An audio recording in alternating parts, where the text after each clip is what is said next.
Hi friends, welcome to my channel. நம்ம சேனலில் இன்றைக்கி சக்கரவள்ளி கிழங்கு வச்சு ஒரு அருமையான ஸ்நாக்ஸ் ரெசிபி தாங்க எப்படி செய்கிறதுன்னு பார்க்க போகிறோம்.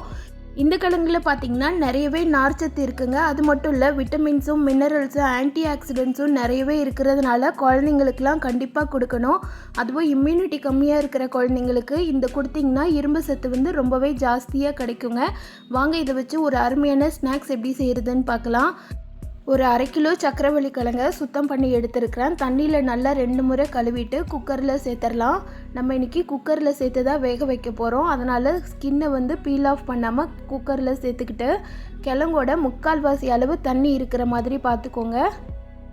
பாருங்கள், இந்த அளவுக்கு தண்ணி இருக்கணும். இதை 3 விசில் வச்சு எடுத்துட்டோன்னா கிழங்கு சட்டுன்னு வெந்துடும். குக்கரில் வேண்டான்னு நினைக்கிறவங்க 2 கட் பண்ணிவிட்டு ஒரு பாத்திரத்தில் போட்டு ஒரு 6லேருந்து 7 நிமிஷம் வேக வச்சு எடுத்திங்கன்னா கிழங்கு நல்லாவே வெந்திருக்குங்க. குக்கரில் வைக்கிறதா இருந்தால் பெரிய கிழங்கா இருந்தால் 3 விசில் வைங்க. சின்ன கிழங்கா இருந்தால் 2 விசில் மட்டும் வச்சு எடுங்க. கிழங்கு வெந்துடும். ஹை ஃப்ளேம்லேயே வேக வச்சு எடுங்க. நான் பார்த்திங்கன்னா பெரிய கிழங்கா போட்டிருக்கிறதுனால ஒரு 3 விசில் வச்சு எடுத்தேன்.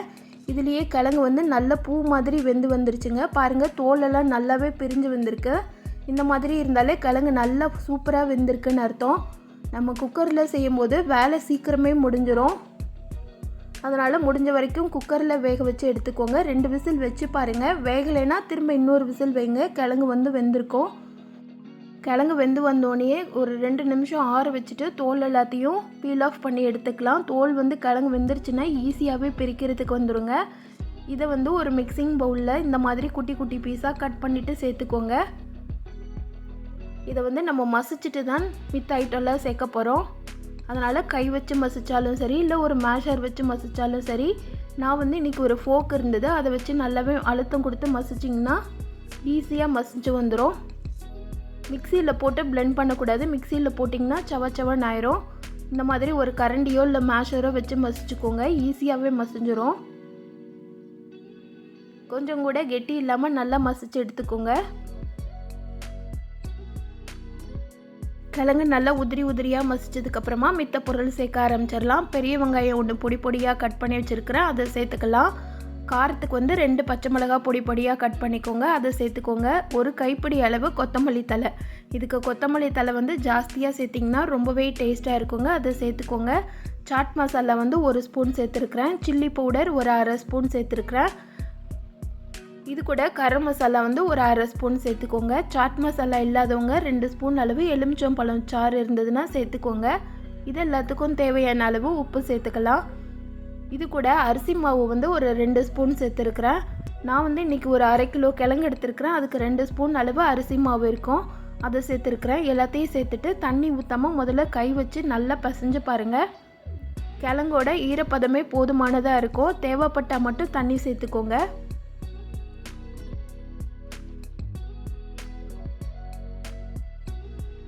இப்போ கிழங்கு கொஞ்சம் ரொம்பவே கெட்டியாக இருக்குது. அதனால் கொஞ்சமாக தண்ணி சேர்த்துக்கிறேன். ஒரு 2 ஸ்பூன் அளவு தான் தண்ணி சேர்த்துருக்குறேன். கிழங்கு, வெங்காயம், அரிசி மாவு எல்லாமே சேர்த்து பிசையும் போது நல்ல ஒரு திக்கான கன்சிஸ்டன்சிக்கு வந்துடுங்க. உதிரியாக இருக்கக்கூடாது. கிழங்கு மசியும் போதே நல்லா சாஃப்டாக மசிச்சு வச்சுக்கோங்க. அப்போ தான் நம்ம பீஸ் போட்டு எடுக்கிறதுக்கு கரெக்டாக வரும்.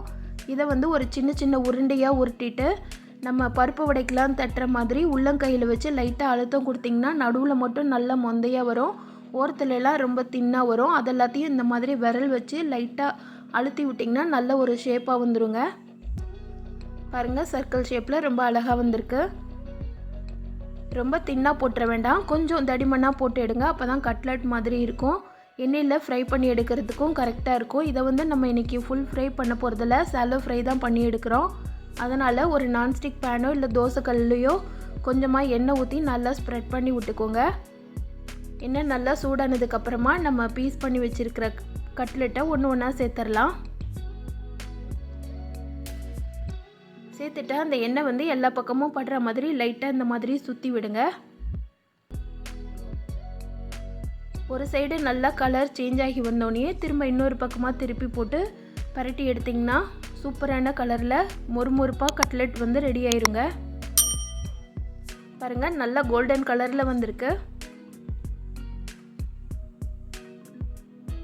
இந்த மாதிரி கலரில் வர்றதுக்கு ஒரு நிமிஷத்துலேருந்து 2 நிமிஷம் அப்படியே லோ ஃப்ளேமில் வச்சு குக் பண்ணிங்கன்னா கரெக்டாக இந்த மாதிரி பதத்துக்கு வெந்து வந்துடும்.